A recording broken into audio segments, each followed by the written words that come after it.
एक तो iron third oxide, तो आयरन थर्ड ऑक्साइड आप समझ ही गए Fe2O3, समझ गए, क्योंकि इसकी वैलेंसी 3+ है और ऑक्सीजन की वैलेंसी 3 हो गई 2-।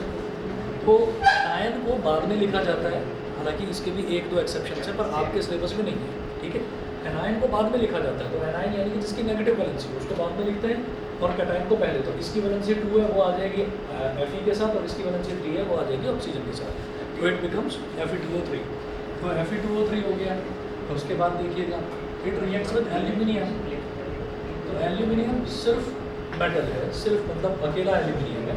तो अब ना आप ये देख लीजिए, और थर्माइट रिएक्शन है तो यहाँ पर एक ट्रायंगल बना दीजिए कि दोनों के दोनों मेटल्स ही इन्वॉल्व है, दोनों स्ट्रॉन्ग मेटल्स हैं, तो हम उनको गर्म कर रहे हैं। तो this type of reaction is called thermite reaction. होता क्या है कि जब यहाँ पर एक एलिमेंट अकेला दे रखा हो और एक कंपाउंड दे रखा हो, एक एलिमेंट अकेला और एक कंपाउंड, तो 99% केसेस में ये आपका डिस्प्लेसमेंट रिएक्शन होता है। तो आप ये देखिए यहाँ पर ये एल्यूमिनियम है, एल्यूमिनियम भी एक मेटल है और आयरन भी एक मेटल है। तो जरा रिएक्टिविटी सीरीज में देखो, एल्यूमिनियम ऊपर आता है या आयरन ऊपर आता है? एल्यूमिनियम। तो aluminium is more reactive than iron. बाकी इन्होंने दे भी रखा है reacts with aluminium and gives molten iron. Molten iron का मतलब पिघला हुआ आयरन। तो इसने क्या करा, एल्यूमिनियम ने आयरन को अलग कर दिया। करेगा किस तरह से देखिएगा, वो बिल्कुल ऐसा ही बन जाएगा। ये भी कंपाउंड रीजन क्या है, Fe की वैलेंसी 3+, O की वैलेंसी 2-, और जो एल्यूमिनियम होता है ना, एल्यूमिनियम की वैलेंसी भी 3+ होती है। तो अब आप ये देखिए, एल्यूमिनियम क्योंकि उससे ज़्यादा रिएक्टिव है तो वो उसको आयरन को डिस्प्लेस कर देगा। रिएक्टिविटी सीरीज में जो ऊपर एलिमेंट होता है वो नीचे वाले को डिस्प्लेस कर देता है, हटा देता है। तो एल्यूमिनियम उसमें ऊपर आता है, एल्यूमिनियम ने इसको हटा दिया तो क्या बन गया, Al2O3 और आयरन। ठीक है, इतना हो गया। उन्होंने बोला right the balanced chemical equation. तो सबसे पहले तो बैलेंसिंग करके देखिए, 2Al2Fe है। देखिए इधर आयरन का 2 है, इधर आयरन का 1 है, तो आपको उसको बैलेंस करने के लिए यहाँ 2 लगाना पड़ेगा। आयरन तो बैलेंस हो गया। ऑक्सीजन का इधर 3 है, इधर भी 3 है। एल्यूमिनियम का इधर 2 है लेकिन इधर 1 है, तो यहाँ पर इधर भी 2 और इधर भी 2। अब ये बैलेंस हो गया। उसके बाद उन्होंने बोला ये and identify the type of reaction in each case. तो ये कौन सी रिएक्शन हो गई, डिस्प्लेसमेंट रिएक्शन। अच्छा, अगर कोई ना ये बोले डिस्प्लेसमेंट को सिंगल डिस्प्लेसमेंट, तो कोई गलत नहीं है। वो क्या होता है कि डिस्प्लेसमेंट रिएक्शन होता है और एक होता है डबल डिस्प्लेसमेंट रिएक्शन। तो सिंगल डिस्प्लेसमेंट ये है जिसमें एक एलिमेंट होता है ज़्यादा रिएक्टिव वाला कम रिएक्टिव वाले को डिस्प्लेस कर देता है, that is called single displacement. और डबल डिस्प्लेसमेंट जो है वो होता है जिसमें सिंपली एक्सचेंज ऑफ आयंस होता है। तो इसको हम डिस्प्लेसमेंट को ही हम सिंगल डिस्प्लेसमेंट भी बोल देते हैं। तो ये डिस्प्लेसमेंट रिएक्शन होता है। ऑनलाइन वाले बच्चे बता दें, सभी को क्लियर है? Yes sir. चलिए ठीक है।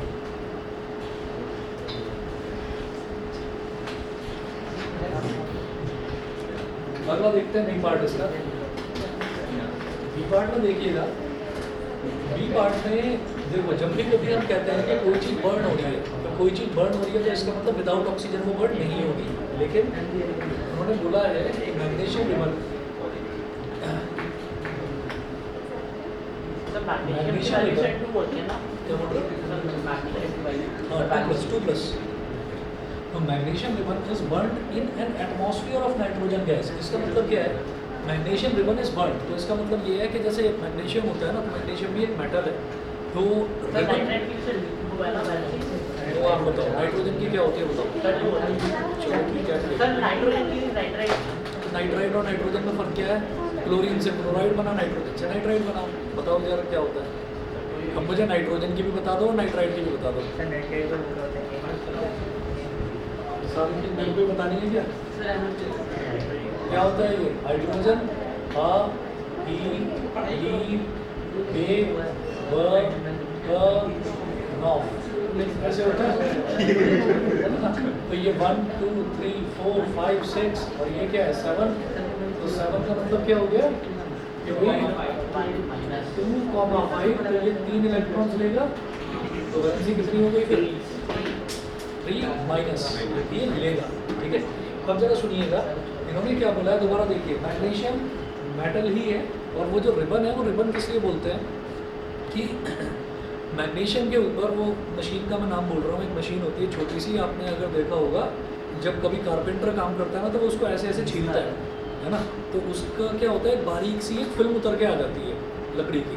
तो इसी तरीके से मैग्नीशियम के ऊपर उसको केमिस्ट्री लैब में वो छोटी सी डिवाइस होती है बस, फिर उसको ऐसे आप कर देते हैं तो उसकी ना एक स्किन ऊपर की एक निकल के आ जाती है, तो that is called magnesium ribbon. ऐसा नहीं है कि उसकी कोई लंबा सा रिबन होगा वो रिबन काटने वाला, है ना, तो वो पूरा मतलब एक स्किन निकल के आ जाती है, that is called magnesium ribbon. हाँ ऐसा इसी मंडे देखा सर। अच्छा हमारी चलिए बहुत अच्छी बात है, कम से कम देखा तो सही, बड़े दिनों बाद लैब के दर्शन हुए होंगे, 2 साल से तो लैब देखी ही नहीं सर हुआ। प्रैक्टिकल भी हुआ सर नहीं। चलिए बहुत अच्छी बात है। चलो जी, तो magnesium ribbon is burn in an atmosphere of nitrogen gas, मतलब मैग्नीशियम के चारों तरफ सिर्फ नाइट्रोजन गैस है। कैसे? टेस्ट ट्यूब के अंदर मैग्नीशियम को डाला और उसके अंदर नाइट्रोजन गैस को भर दिया, ऊपर से कॉर्क लगाकर बंद कर दिया उसको, ठीक है। अब इट तो इज जलाएंगे फिर बर्न क्या सर कैसे? सर मैग्नीशियम सर जलाएंगे कैसे? सर बर्निंग के लिए तो ऑक्सीजन चाहिए ना डायरेक्ट बड़ा रखा है ना सर। सर। स्टोव लगाएंगे ना नीचे, बर्निंग के लिए तो ऑक्सीजन चाहिए होता है सर। बर्निंग के लिए ऑक्सीजन चाहिए होता है, तो जो ऑक्सीजन है वो किसको चाहिए होता है? बर्निंग के लिए चाहिए होता है। तो आग कब लगेगी? बाहर स्टोव में, जब एटमॉस्फेयर में ऑक्सीजन होगी। तो ये सिर्फ और सिर्फ कंफ्यूज करने के लिए दे रखा है, it is burned in an atmosphere of nitrogen gas. तो बर्न्ड मतलब ये है कि आपने टेस्ट ट्यूब के अंदर सिर्फ मैग्नीशियम और नाइट्रोजन ही डाला है, ठीक। अगर सिर्फ ये बोला जाता मैग्नीशियम इज बर्न्ड, तो इसका मतलब क्या है कि आपने सिर्फ मैग्नीशियम को गर्म कर दिया, सिर्फ आपने मैग्नीशियम को गर्म कर दिया, और जब आप उसको गर्म कर रहे हैं तब उसका रिएक्शन एटमॉस्फेयर में प्रेजेंट ऑक्सीजन के साथ होगा। तो अगर ये होता मैग्नीशियम इज बर्न, तो Mg+O2 बनता है रिएक्शन।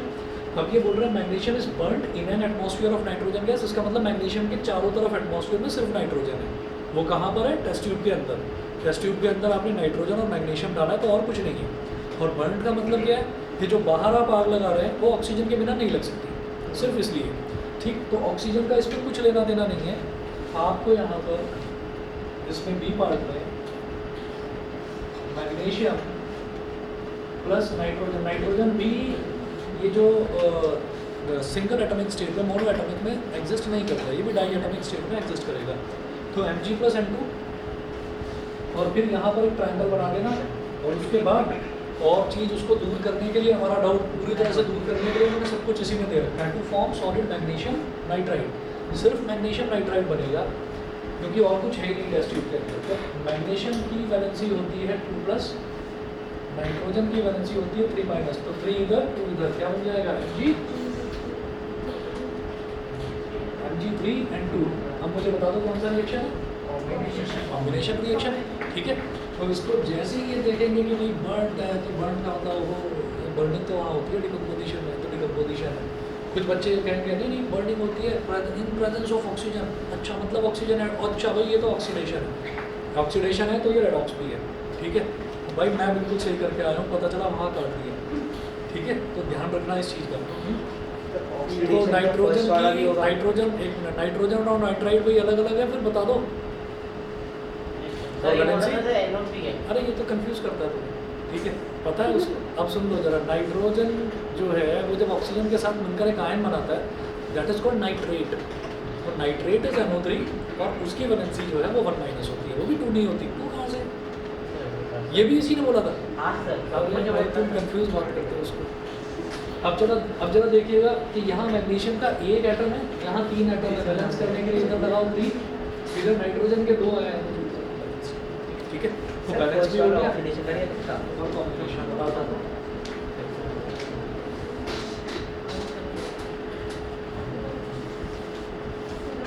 नहीं, डिस्प्लेसमेंट नहीं होगा। बताओ ऑक्सीडेशन क्यों होगा, मैं ये बताऊँ। सर Fe में से ऑक्सीजन रिमूव हो गया तो ऑक्सीजन रिमूव हो गया, ये क्या हो गया? Fe हो गया, रिडक्शन। रिडक्शन हो गया, और एल्यूमिनियम में ऑक्सीजन ऐड हो गया तो फिर ऑक्सीडेशन हो गया, रेडॉक्स रिडॉक्स भी हो गया। बहुत सारे ऐसे रिएक्शंस हैं जो रेडॉक्स रिएक्शन भी होते हैं, कॉम्बिनेशन में भी ऐसे मिल जाएंगे, डिस्प्लेसमेंट में भी मिल जाएंगे, ठीक है। तो सही आइडेंटिफाई करा कि यहाँ Fe2O3 है, इसमें से ऑक्सीजन रिमूव हो गया। रिमूवल ऑफ ऑक्सीजन क्या कहलाता है? रिडक्शन। और ये जो एल्यूमिनियम है इसमें ऑक्सीजन ऐड हो गया, तो addition of oxygen is called oxidation.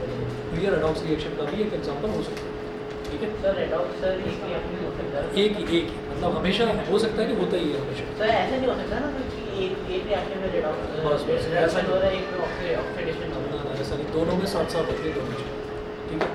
हाँ जी, तो ये तो आपका क्वेश्चन नंबर 5 हुआ। अगला देखते हैं। हाँ जी, ऑनलाइन वाले बच्चे बता दें, सभी को क्लियर है?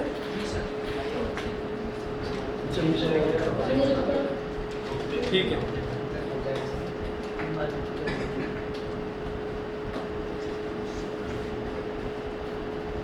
हाँ जी, अब जरा सुनिएगा नेक्स्ट क्वेश्चन देखिए।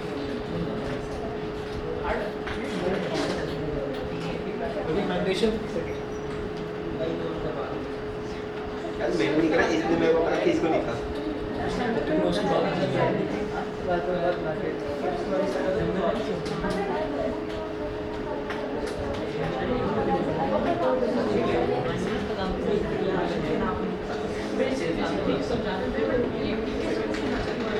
मैग्नीशियम रिबन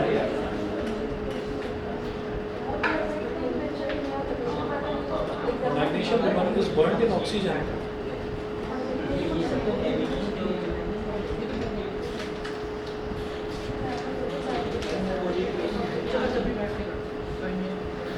और देख लीजिए क्या है इसमें अंतर, इसमें और पहले वाले क्वेश्चन में।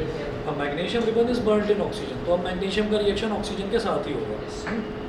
To give a white compound capital X,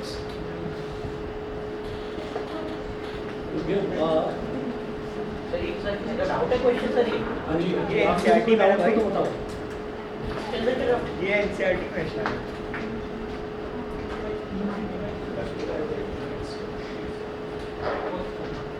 To give a white compound capital X accompanied by emission of light.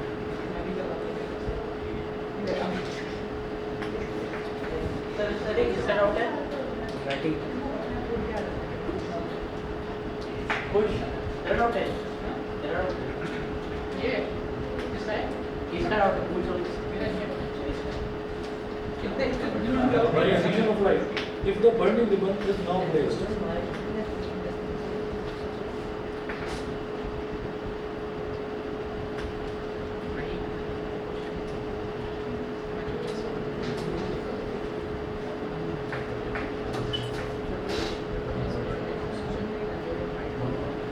if the burning ribbon is now placed in an atmosphere of nitrogen,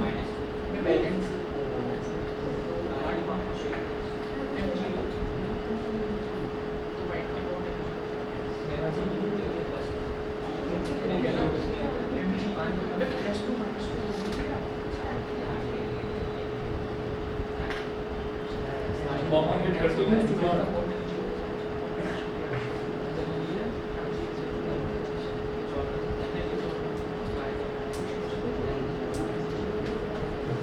It continues to burn and forms a compound capital Y.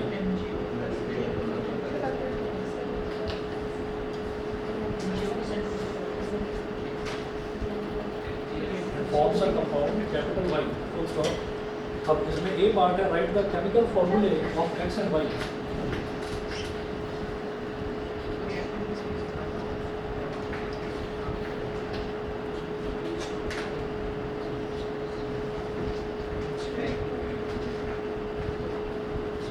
Write the chemical formulae of X and Y. और B part है, write a balanced chemical equation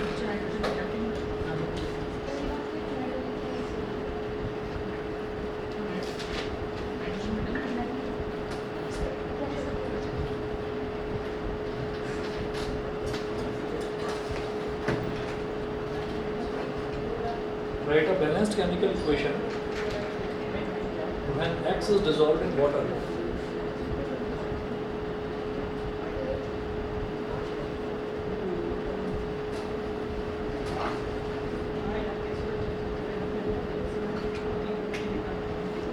When X is dissolved in water. ठीक है, अब आप ये देखिएगा कि इसमें क्या करना है।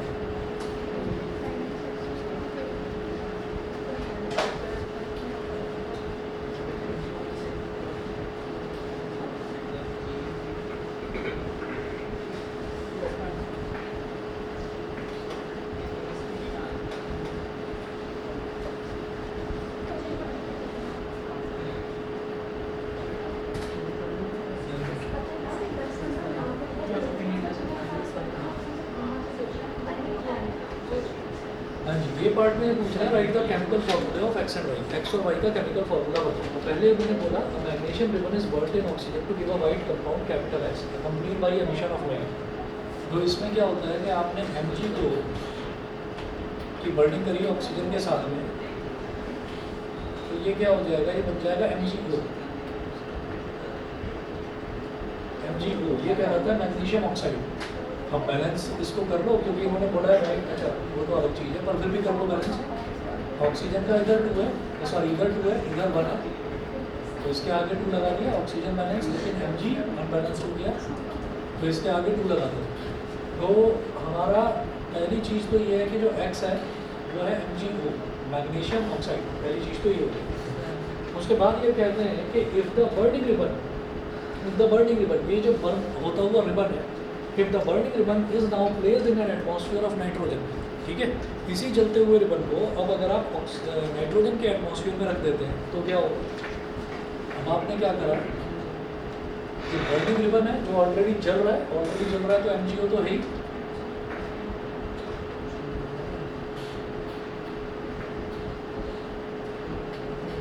MgO है। हाँ, और अब इसमें क्या है कि आपने इसको नाइट्रोजन में रख दिया, तो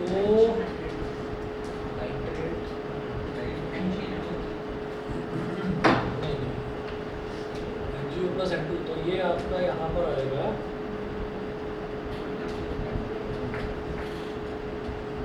सर Mg प्लस N2 नहीं होगा, शांति रखो जरा, MgO प्लस N2। यहाँ पर क्या है कि मैं डिस्प्लेसमेंट रिएक्शन भी नहीं बना सकता इसको, क्योंकि डिस्प्लेसमेंट रिएक्शन में क्या होता है, यहाँ पर मेरे को कैटायन चाहिए होता है लेकिन ये बनाता है एनायन। देखना इसका आंसर क्या दे रखा है, नहीं दे रखे आंसर सर। अरे नहीं रिएक्शन चलो मैं बताता हूँ, ऑनलाइन ही मिल जाएगा। कुछ तो खाता है गूगल में हाँ सर Mg3 and तो क्या कह रहा था, क्या कह रहा था बताओ। Mg3 and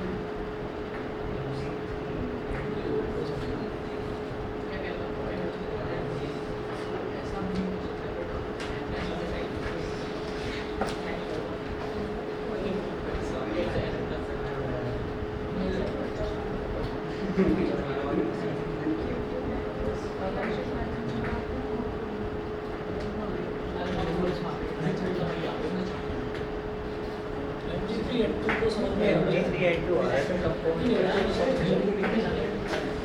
लेकिन इन्होंने ना ये बोला तो burning ribbon is now placed, तो बर्निंग रिबन तो फिर वो MgO तो बन ही गया ना। और आंसर इसका दे रखा है, कौन सी वेबसाइट है, टॉपर लर्निंग, उस पर दे रखा है G3N2 भी दिया है। सर भाई चीज़ में भी यही सर रहता है। बर्निंग के बाद जो पाउडर होता है वो होता है Mg और सर बर्निंग रिबन ही होता है। बर्निंग के बाद जो पाउडर होता है बर्निंग के बाद में जो कंपाउंड बना है, जो बना है दैट इज MgO। तो वो तो पाउडर होता है ना sir. White colour sir Mg को लेंगे ना सर, उसके अंदर लिखा अच्छा, है वही बर्निंग है। Ribbon is now placed in an atmosphere. Mg plus N2 ले लिया तो क्या बन गया Mg3N2। तो भाई याद रखना कि अगर बर्निंग रिबन भी है कहीं पर, तो बर्निंग रिबन का मतलब क्या है कि आपको MgO नहीं लेना है, आपको Mg लेना है, मतलब पूरी तरीके से वो बर्न नहीं हुआ है। पूरी तरीके से अगर जल जाता तब मैं बोलता कि MgO मिल गया, लेकिन वो बर्निंग रिबन है यानी कि अभी पूरी तरीके से जला नहीं है, वो Mg ही था। हाँ? MgO को मैंने नाइट्रोजन में डाल दिया तो कुछ नहीं होगा ना। सब कुछ नहीं होगा। उसका रीज़न ये है कि यहाँ पर ये तो मेटल हो गया और ये नॉन मेटल है। मेटल कैसे पता चलता है, कैटायन। भाई अगर MgO प्लस N2 करता तो ये तो कैटायन है और ये एनायन है, तो anion is non metal, cation is metal. तो नॉन मेटल कभी भी मेटल को रिप्लेस नहीं करता, वो उसके साथ कंबाइन करता है, पर इसमें इसके साथ ऑलरेडी ऑक्सीजन कंबाइंड है, तो इसलिए ये रिएक्शन होगा ही नहीं कुछ। Mg प्लस N2 है, तो इसका मतलब आपका क्या हो गया, y की वैल्यू हो गई Mg3N2। ठीक है, बैलेंस इसको कर लो, यहाँ पर 3 लगा दो। अरे Mg3 के साथ Mg3 कैसे है, क्योंकि नाइट्रोजन की वैलेंसी वो बिल्कुल ऐसे ही था, वो अभी करा था ये यही वाला रिएक्शन। भाई नाइट्रोजन की वैलेंसी 3, मैग्नीशियम की वैलेंसी 2, तो वो इंटरचेंज होकर रख दिया, सही है। हाँ, तो जरा बी वाला देखो, बी वाला में वो क्या बोल रहे हैं, right a balanced chemical equation when X is dissolved in water. क्या समझा रहे हो?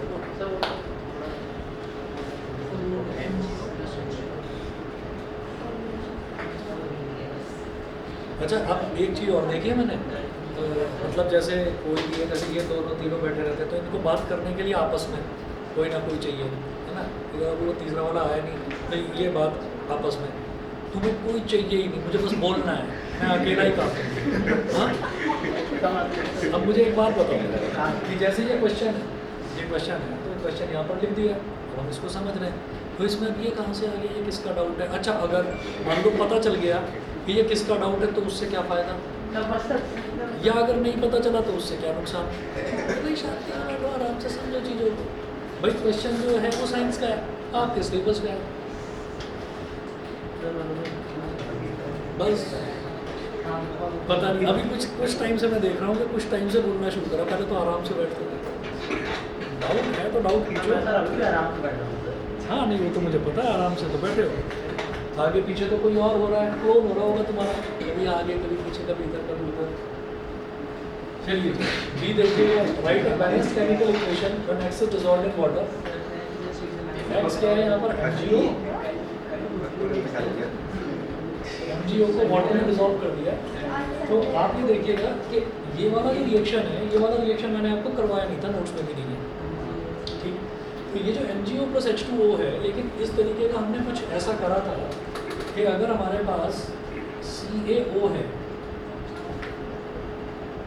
और उसको H2O में मिक्स कर देते हैं, ठीक है, कैल्शियम ऑक्साइड क्या होता है, क्विकलाइन, और इसको जब वाटर में मिक्स कर देते हैं तो क्या बनता है, कैल्शियम हाइड्रोक्साइड CaOH। अब होता क्या है कि जैसे MgO plus H2O है तो ये बिल्कुल इसी की तरह से बिहेव करेगा। रीज़न क्या है, आप ये देखो, ये Mg की भी वैलेंसी 2+ है और कैल्शियम की भी वैलेंसी 2+ है, दोनों की वैलेंसी 2+ है और दोनों ही मेटल है, ठीक। वाटर के साथ दोनों को हम रिएक्ट करवा रहे हैं तो MgOH हो जाएगा, MgOH, ठीक। तो अब इसकी बैलेंस्ड केमिकल इक्वेशन में बोल रहे हैं Mg बैलेंस्ड है, ऑक्सीजन का 1 और 1 2 ये भी बैलेंस्ड है, हाइड्रोजन का 1 2 हाइड्रोजन, तो ये अपने आप में बैलेंस्ड है इक्वेशन, ठीक है। सिर्फ स्केलेटल किसको, स्केलेटल इक्वेशन नहीं, स्केलेटल इक्वेशन जो है वो ये है जिसमें मैं बिल्कुल अलग अलग करके सारी चीज़ें दिखाता हूँ ऐसे नीचे, ठीक है। स्केलेटल का मतलब क्या हो गया कि इसके पार्ट्स में इसको से तोड़ कर बैलेंस नहीं होती, अनबैलेंस्ड में बोलते हैं सर स्केलेटल से बोलते हैं शायद, सर, बैलेंस में बोलते हैं। अनबैलेंस्ड में स्केलेटल बोलते हैं। जो अनबैलेंस्ड है वही स्केलेटल भी है, लेकिन स्केलेटल का जो सही है ना तरीका वो ये है कि उसमें आप लाइंस को अलग अलग करके दिखाओ, ठीक है ना। हाँ बताओ, कर ले भाई, एक हमारे पास है। मेरा सी ऑप्शन है, ये पेडॉक्स और ना मुझे सबसे पूछ रहा है हाँ जी, ये वाला बताना जरा, the following reaction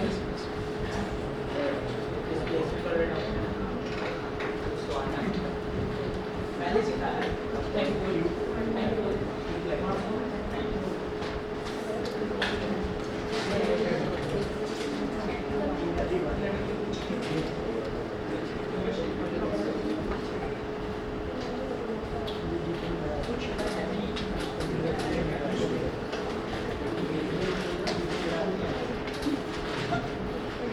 Question number 3. The following reaction is an example of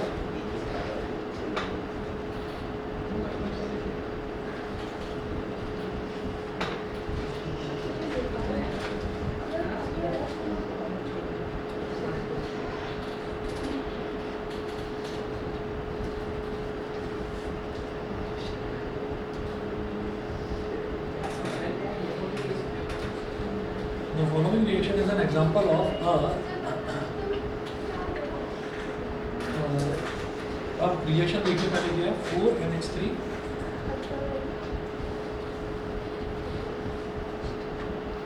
plus 5O2,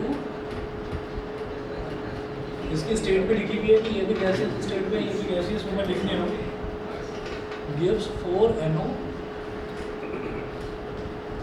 plus 6H2O। और इसके ऑप्शंस हैं, पहला इन्होंने दिया इधर, फर्स्ट दिया है डिस्प्लेसमेंट रिएक्शन। सर एक तो सेकंड है कॉम्बिनेशन,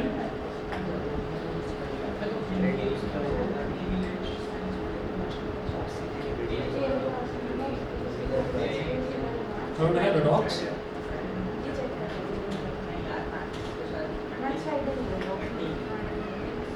और फोर्थ है neutralisation.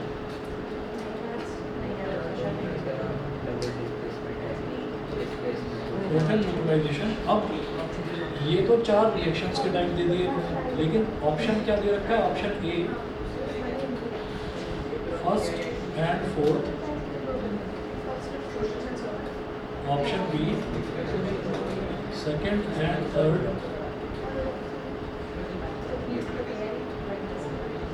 Option C first and third,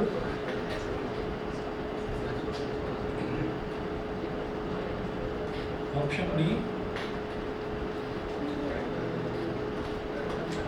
third और फोर्थ।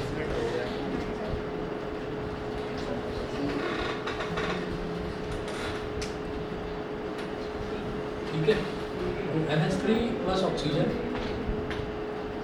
अब आप ये देखिएगा कि यहाँ पर हो क्या रहा है कि ये जो नाइट्रोजन है NH3, सर एनो सर गैस दे रखे ना, गैस यहाँ पर हाइड्रोजन का रिमूवल हुआ, ऑक्सीजन का एडिशन हो गया।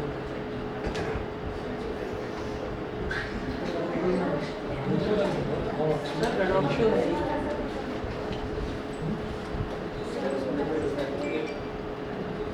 हाइड्रोजन का रिमूवल डीऑक्सीडेशन होता है, ऑक्सीजन का एडिशन डीऑक्सीडेशन होता है।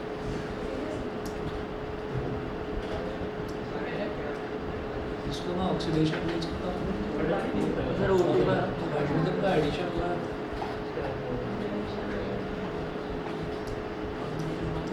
तो थर्ड वाला सर अकेले ही ले लेंगे।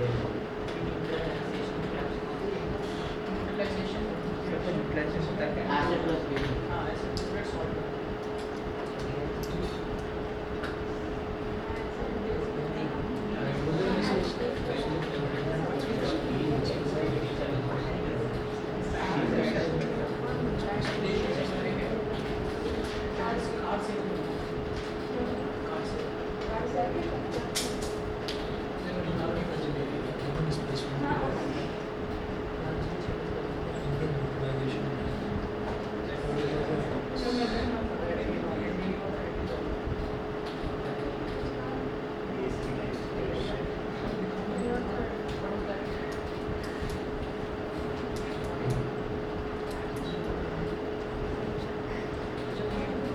सर जब B और C हो गए तो फिर D और C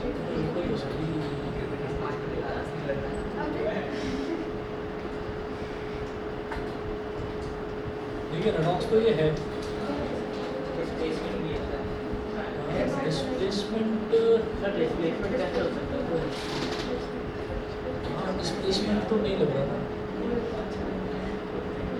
रेडॉक्स तो ये है, और फर्स्ट अगर कहीं पर आ रहा है तो फर्स्ट वाला तो ये दोनों तो आ रहा है, ये बचता है। सर लेकिन सर न्यूट्रलाइजेशन तो एसिड प्लस बेस में होता है ना बस। ये तो आप सही कह रहे हो, एसिड प्लस बेस का हो गया न्यूट्रलाइजेशन।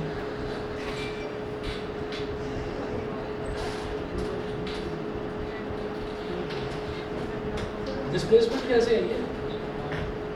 तो हो ही सकता है सर। कॉम्बिनेशन भी कैसे है?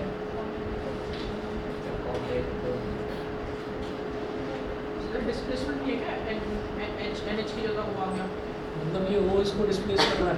हाँ, और बस वही है ना ये चक्कर कि ये जो क्वेश्चन दिया है ना, इसमें आप ये देख लीजिए, सर इसमें करंट 3 है ना, सी वाला ऑप्शन। मैं आपको बताता हूँ कि इसमें क्या है कि इसमें नाइट्रोजन है, सर और नाइट्रोजन जो है कोई, हाँ सर एनो सर सॉल्ट नहीं होता ना, ये इतना फिर सर न्यूट्रलाइजेशन नहीं हो सकती, कोई salt plus water plus water बन रहा है, बस वही चीज़ आ रही है दिमाग में मेरे को। लेकिन न्यूट्रलाइजेशन की जो हमने जो डेफिनेशन पढ़ी है, न्यूट्रलाइजेशन की डेफिनेशन वही होती है एसिड प्लस बेस वाली। Acid plus base give salt and water, तो उसको न्यूट्रलाइजेशन बोलते हैं। लेकिन यहाँ पर भी सॉल्ट और वाटर मिल रहा है, ठीक है। जो कंपाउंड होता है, कोई भी कंपाउंड बने वो, उसको हम सॉल्ट बोल देते हैं। तो ये सॉल्ट प्लस वाटर मिल रहा है। क्या है भाई इसका आंसर नहीं पता? Sir, Google displacement of redox करा। हाँ, I used to displacement of redox करा। Displacement डी है सी है भाई Option C डी मतलब। है सी है चलिए जो भी है, ये डिस्प्लेसमेंट ऑक्सीजन ने हाइड्रोजन को डिस्प्लेस करा, कोई आ गया। डिस्प्लेसमेंट कहा जा सकता है, पर वही चक्कर है कि ये जो डिस्प्लेसमेंट है ना, ये एनायंस का है, ये नॉन मेटल्स का डिस्प्लेसमेंट है। ये है ही नहीं हमारे सिलेबस में।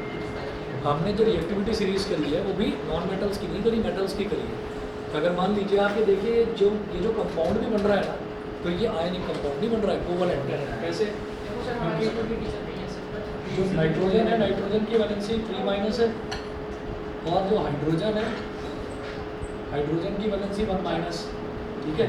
इसी तरह से ऑक्सीजन की वैलेंसी 2-। तो ये टोटली जो है ये आपका नॉन मेटल्स का डिस्प्लेसमेंट रिएक्शन है, इस सिलेबस में है नहीं। अब इन्होंने पता नहीं क्यों दिया है। खैर, एक चीज़ आप देख लीजिए कि वाटर तो कहीं पर भी अगर बनता है तो वाटर को भी बाई प्रोडक्ट की तरह ट्रीट कर सकता हूँ, वाटर को छोड़ा जा सकता है। तो यहाँ पर ये दिखाई दे रहा है कि ऑक्सीजन ने हाइड्रोजन को डिस्प्लेस कर दिया, खुद यहाँ पर आकर बैठ गया और खुद चला गया पानी बनाने के लिए, H2O के साथ, ऑक्सीजन के साथ में चला गया। तो इसने ऑक्सीजन ने इसको डिस्प्लेस कर दिया, तो इस वजह से डिस्प्लेसमेंट है। रेडॉक्स है वो तो समझ में आ ही रहा है, ठीक है ना। तो डिस्प्लेसमेंट प्लस रेडॉक्स, इसको कल जो आपका एग्जाम है उसके लिए अगर ये आता है तो याद कर लो इसको उसके लिए। लेकिन उसके बाद एक बार टीचर से पूछ जरूर लेना कि नॉन मेटल्स वाला सिलेबस में है या नहीं। मेरे हिसाब से नहीं है, मेरे हिसाब से नहीं है। ठीक है, अच्छा और बताइए, और किसी बच्चे को कोई डाउट हो? सर डेरिवेशन डेरिवेशन है तो ट्रायंगल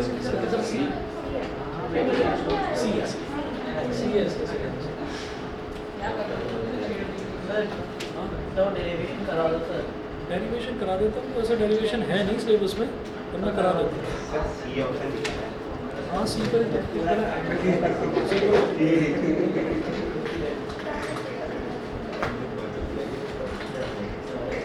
आ गया सर, 5 दे दो सर। दे दो।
ये लो,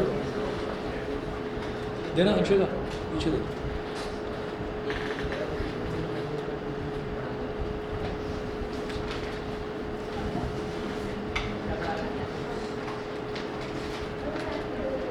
चलिए जी, अगर किसी को डाउट हो तो बता दो, कोई और, नहीं तो फिर ये मिरर फार्मूला जो कि सिलेबस में नहीं है उसका डेरिवेशन देख लेते हैं।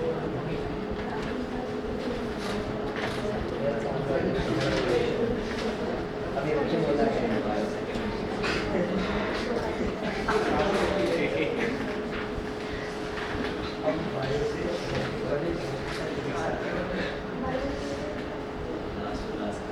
ट्रांसपोर्टेशन तो लाइफ प्रोसेस पूरा आ रहा है। नहीं सर, ट्रांसपोर्टेशन के ऊपर होने सवाल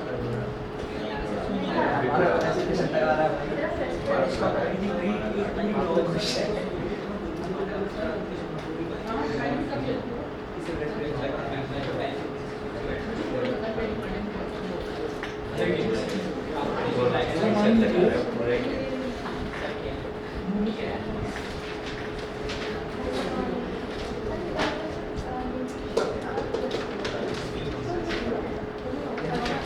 देखो जैसे मिरर फार्मूला है, अब मिरर फार्मूला को डिराइव करना देख लो, जैसे ज़्यादा मुश्किल है नहीं, पर ये कभी भी पूछा नहीं जाता सिलेबस में। हाँ वो सर डेरिवेशन से सॉरी लेंस की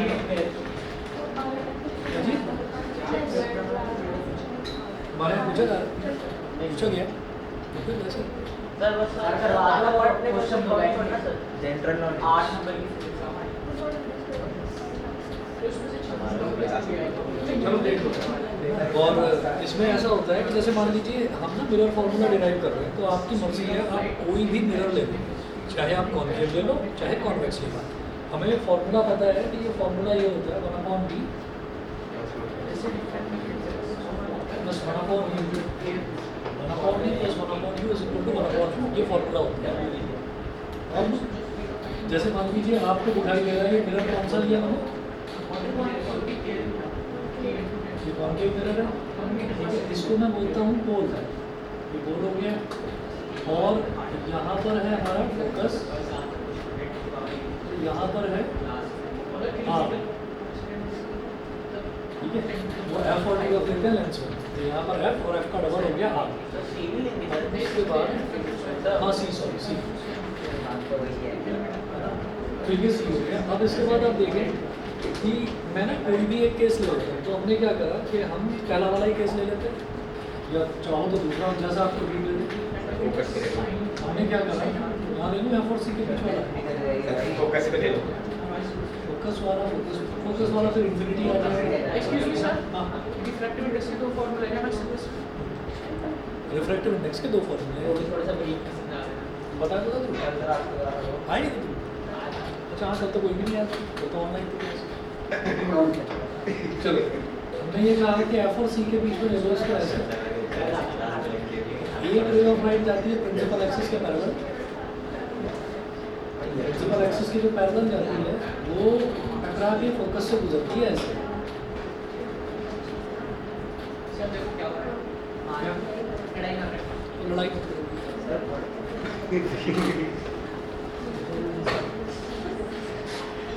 ये हो गया ए, ये हो गया बी।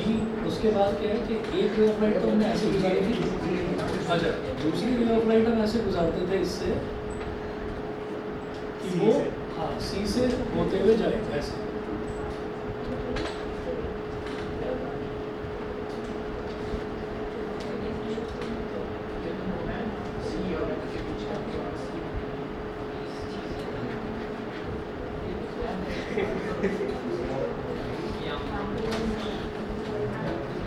ए डैश बी डैश ये हो गया, ठीक है।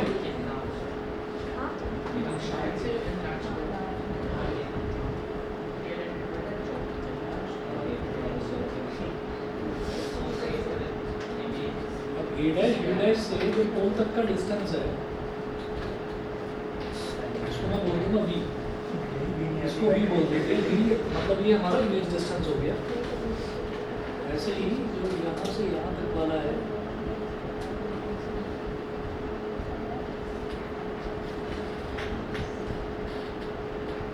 दिस इज यू, ये यू हो गया। अच्छा जी, इतना करने के बाद हम क्या करेंगे, ऐसे ही एफ से यहाँ तक का भी डिस्टेंस है, दिस इज स्मॉल एफ, ठीक है। तो मैं ये देखूंगा कि एक तो ये वाला एकदम 90 डिग्री बन रहा है यहाँ पर, ठीक है, एक ये वाला एकदम 90 डिग्री बन रहा है, और हम यहाँ पर तो सर एबीसी की सर क्या करें, सर एबीसी को बन रहा है ये एंगल ए बी पी बोल दो या ए बी सी बोल दो, तो वो 90 दोगे, यहाँ पर 90 है तो यहाँ पर भी 90 होगा। अच्छा, अब मैं क्या करना चाहता हूँ इसमें ना सिमिलैरिटी ऑफ ट्रायंगल का फंडा यूज़ किया जाता है। कैसे करेंगे इसको,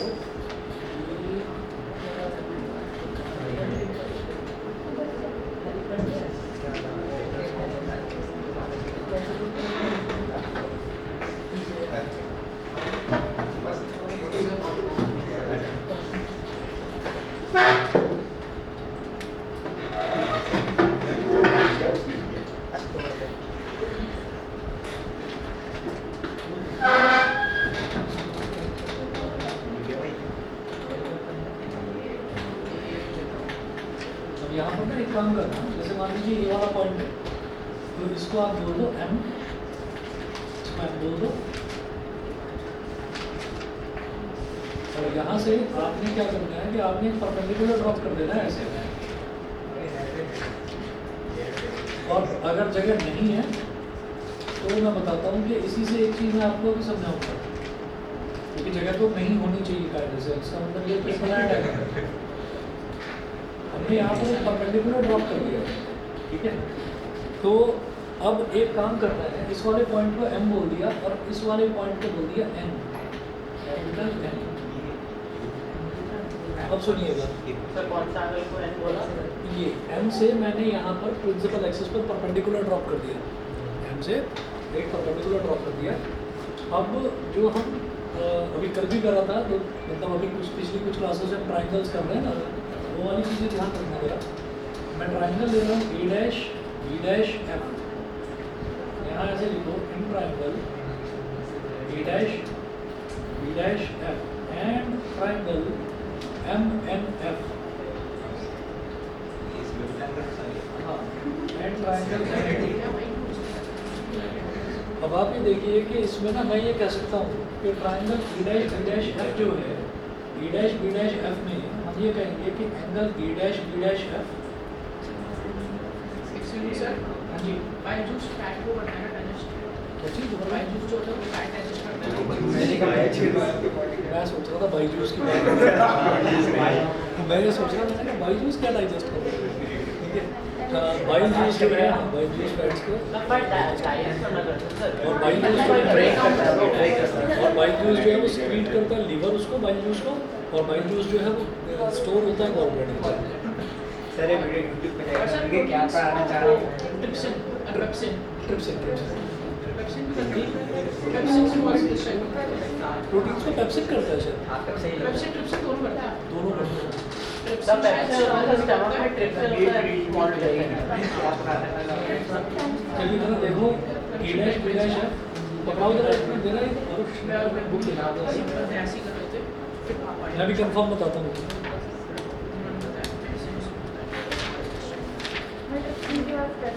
ट्रिप्सिन स्टमक में होता है, नहीं पेप्सिन होता है। हाँ ट्रिप्सिन का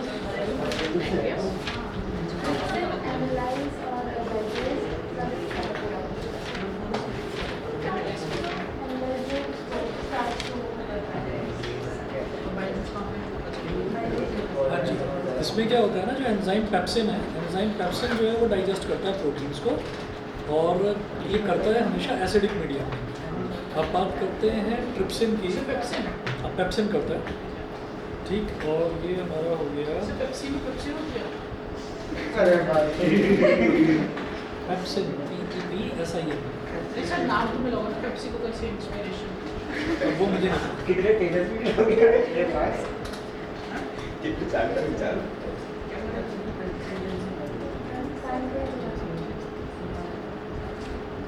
तो सर्च करो,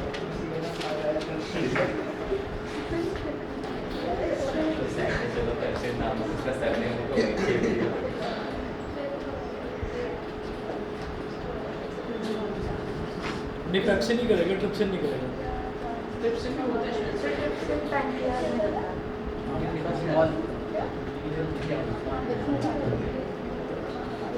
Yes, sir. Trypsin is an enzyme that helps us digest protein in the small intestine. कहाँ गया, कहीं नहीं।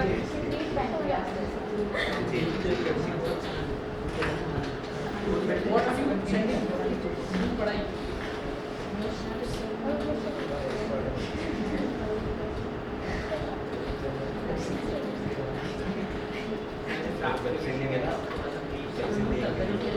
एक काम, हाँ जी, सुनिए सुनिए सुनिए, जो ये जो ट्रिप्सिन है, ट्रिप्सिन भी प्रोटीन्स को ही डाइजेस्ट करता है और पेप्सिन भी प्रोटीन्स को डाइजेस्ट करता है, ठीक है। अब सुनिए, तो पेप्सिन है, पेप्सिन स्टमक के अंदर प्रोटीन्स को डाइजेस्ट करता है, और जो ट्रिप्सिन है, ट्रिप्सिन पैंक्रियाज के अंदर, यानी कि स्मॉल इंटेस्टाइन के अंदर ही है, तो उसमें ये प्रोटीन्स को डाइजेस्ट करता है। तो दोनों ही प्रोटीन्स को डाइजेस्ट करते हैं, वो स्टमक में, वो स्मॉल इंटेस्टाइन, ठीक है। रख दो इधर। Sir, hamaरे syllabus में bile juice, trypsin, bile juice, trypsin, pepsin, क्या नाम है इसका, सलाइवा, एमाइलेसिक, नहीं और कुछ नहीं। हाँ जी, अब जरा यहाँ पर देखिए कि मैं इस ट्रायंगल की बात कर रहा हूँ, triangle E dash B dash F और ट्रायंगल एम एन एफ। अब एन और ई बहुत ज़्यादा नज़दीक है एक दूसरे के। अभी आते हैं उस चीज़ पर भी।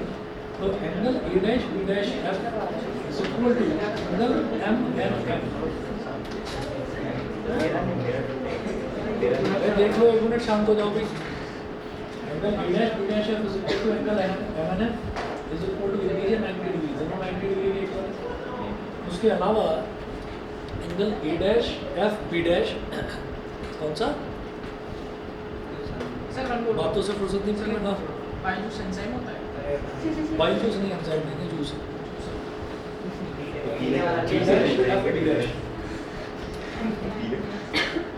अच्छा सर अगर मैं बायोजूस पी रहा हूँ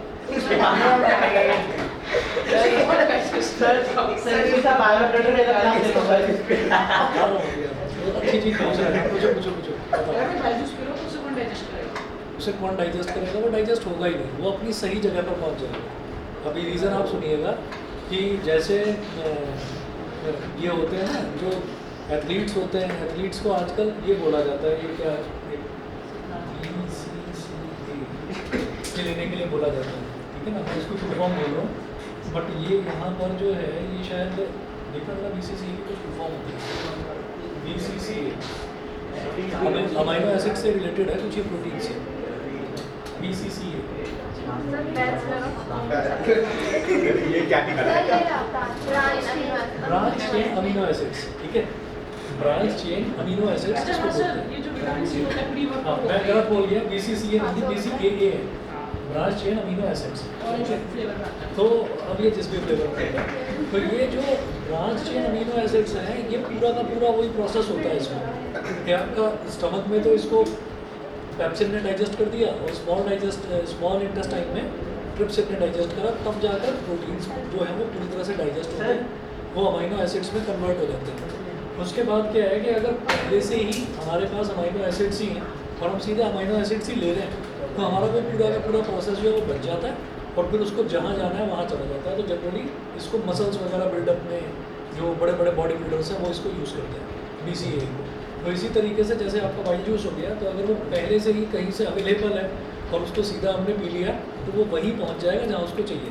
मतलब उसको फिर वो पूरा का पूरा वो प्रोसेस फॉलो नहीं करना, फिर पेरिस्टाल्टिक मूवमेंट से होता हुआ स्टमक में जाएगा, फिर उसके बाद में डाइजेस्ट होगा, फिर उसके बाद मतलब वो already digested form sir liquid के लिए सर पेरिस्टाल्टिक मूवमेंट होती है। नहीं, ऐसी सर चीज़ एक और नॉर्मल प्रोटीन और BCAA में क्या? दोनों में ये फ़र्क होता है कि नॉर्मल प्रोटीन ये है कि जैसे मान लीजिए आपने कोई भी चीज़ अगर ली आपने, मान लीजिए प्रोटीन आपने लिया, फॉर एग्जांपल आपने दाल ले ली या कोई भी चीज़ जिसमें प्रोटीन होता है, वो चीज़ आपने ले ली तो वो डाइजेस्ट होगा, पूरा प्रोसेस होगा उसका। और ये क्या digested form of protein, proteins digest होने के बाद अमीनो एसिड्स बनाते हैं, बस वो है। दोनों में ये अंतर है कि ये डाइजेस्टेड फॉर्म है और वो प्रोटीन है। अब जरा देखिए E dash F B dash, ये वाला है E dash F B dash is equal to MFP, MFP। यहाँ रीजन क्या है, वर्टिकली अपोजिट एंगल्स।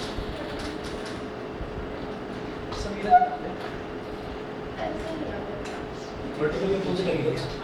इसके बाद देखिएगा जब दो एंगल्स कोई भी दो ट्रायंगल, अगर दो एंगल इक्वल हो गए तो हम बोलेंगे कि वो सिमिलर हो गए bye double A similarity.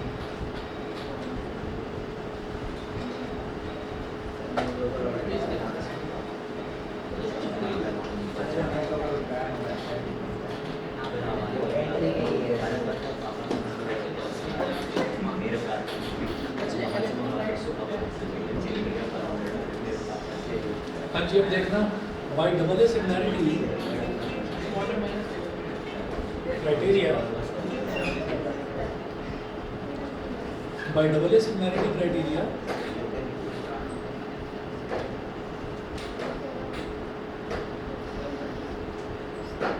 Triangle A dash B dash F is similar to triangle M and F, ठीक है। और ये जो mn है ना, ये mn, इसको मैं a भी बोल सकता हूँ, बिल्कुल एग्जैक्टली पैरेलल है इसके, इसको a भी बोला जा सकता है। और ये जो n है, because it is very close to p, तो इसको आप n को p से रिप्लेस कर सकते हैं, बिकॉज फिजिक्स है हाँ फिजिक्स ही n is very close to p, n is very close to p। आपने भी परपेंडिकुलर ड्रॉप करते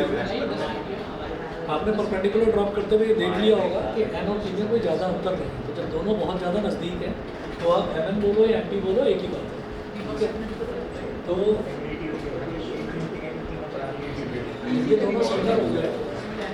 पहला दूसरा अल्फाबेट क्या है, a dash b dash upon इसका पहला दूसरा अल्फाबेट क्या है mn, इसका दूसरा तीसरा अल्फाबेट क्या है b डैश f, इसका दूसरा तीसरा अल्फाबेट क्या है nf, इसका पहला और तीसरा अल्फाबेट क्या है a डैश f, और इसका पहला और तीसरा अल्फाबेट क्या है mf, ठीक है। अब मैं देखूंगा मेरे काम की क्या क्या चीज़ है। तो मेरे काम की ये जो हॉरिजॉन्टल एक्सिस पर यानी कि प्रिंसिपल एक्सिस पर जो लेंथ्स हैं ये मेरे काम की हैं, क्योंकि मुझे v, u और f चाहिए मेरे फॉर्मूला डिराइव करने के लिए। v, u और f इन तीनों की ज़रूरत है। तो आप ये देखिए a डैश b डैश क्या है, ये वाली हाइट, तो ये मेरे काम की नहीं है। और इसी तरह से mn या mp बोलो, ये भी ये वाली हाइट, ये भी मेरे काम की नहीं है। तो ये वाला रेशो छोड़ दो, इसकी ज़रूरत नहीं है। अब मैं बात करता हूँ b डैश f की। तो b डैश f क्या होगा, अगर मैं bp में से fp सब्ट्रैक्ट कर दूँ, b डैश f की जगह हम क्या लिखेंगे, b डैश p में से आप क्या करें, fp सब्ट्रैक्ट कर दो। और nf क्या है, n यानी कि p से f तक की दूरी क्या है, f, pf बोल दो इसको सीधा, nf को आप pf, मतलब मैं n को, n is very close to p, तो n can be replaced by p, n can be replaced by p, तो n को मैंने p से रिप्लेस कर दिया। अब a डैश f देखिए क्या है, a डैश f, ठीक है। ये जो a डैश f है, ये a डैश f की लेंथ भी मुझे नहीं पता। सिमिलरली ये जो a f m f है, इसकी लेंथ भी नहीं पता, तो इसको हटा दीजिए। और एक काम करो, ये ले लो a डैश b और mn, इसको यहाँ कर देना, a डैश b को a डैश पहला दूसरा a डैश b डैश और इसका पहला दूसरा mn को आप mp बोल दो।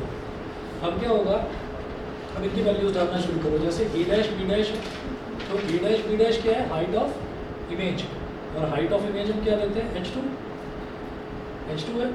और क्योंकि a डैश b डैश क्या हो गया, इमेज की हाइट ही तो हो गई, तो इसको h2 बोलेंगे। तो h2 ना बोलकर इसको माइनस h2 ले देंगे। सर mp h1 हो जाएगा, mp जो है वो h1 हो जाएगा, वो h1 ये h1 हो गया। 1 मिनट रुकिए बस जरा, अभी h2 अपॉन h1 लिखो, इसको माइनस साइन अभी लगाता हूँ, 2 मिनट रुकिए।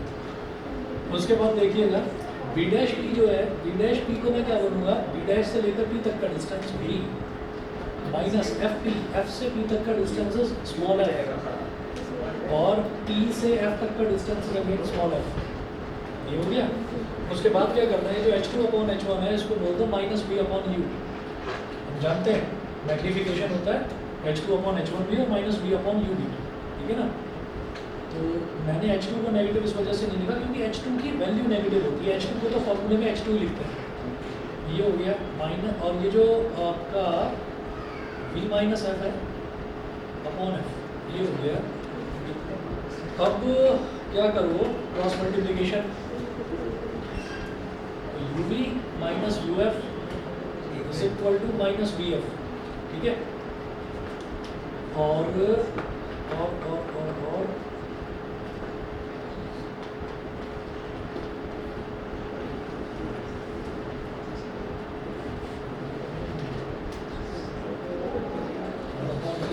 u चाहिए मुझे,